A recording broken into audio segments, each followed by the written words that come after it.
Just days after a Como 4 investigation on Seattle police featured two young African-American men, those men say SPD officers pulled them over at gunpoint. Was it coincidence or retaliation? That is the question the local NAACP once answered. Como 4's Tracy Vetter brought you our original investigation and is now live in the newsroom with the very latest. Tracy.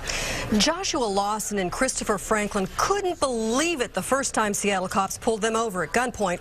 But for it to happen a second time, well, they have questions, a lot of questions, but say they can't get any answers from Seattle police.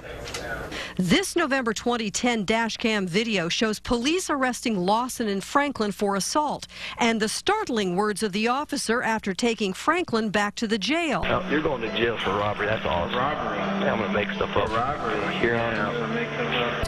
During our investigation, Seattle police said the comment was inappropriate but just banter and added the victim had identified the two at the scene. But in an earlier 911 call, he didn't get a good look at the other guy. The victim said he didn't get a good look, and the booking photos don't match the description of both assailants wearing jeans.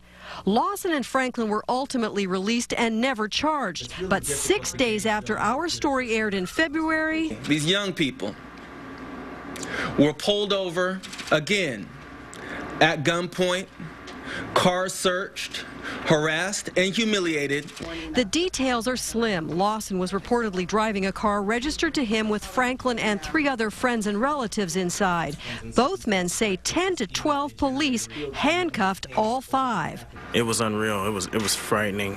After more than an hour, the police released them. No tickets, no charges. They've asked SPD for videos and reports from that night, but say they've received nothing. And after trying to get public records from SPD the first time around, this time they're not waiting. And it wasn't until Como 4 News put their weight behind us and we started interacting directly with one of the city attorneys that all of a sudden we were getting things that when I did the initial request we weren't getting.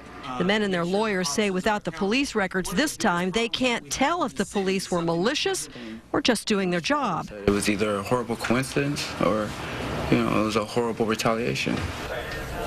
The Seattle police are declining to comment as the 2 men have filed a claim connected to that earlier stop. But late today, the police sent me this street check report, which they shows proper police procedure was used. Lawson, Franklin, and their attorneys are just getting this report now and trying to figure out what it might mean. Reporting live in the newsroom, Tracy Vetter, Como 4 News. Thank you, Tracy.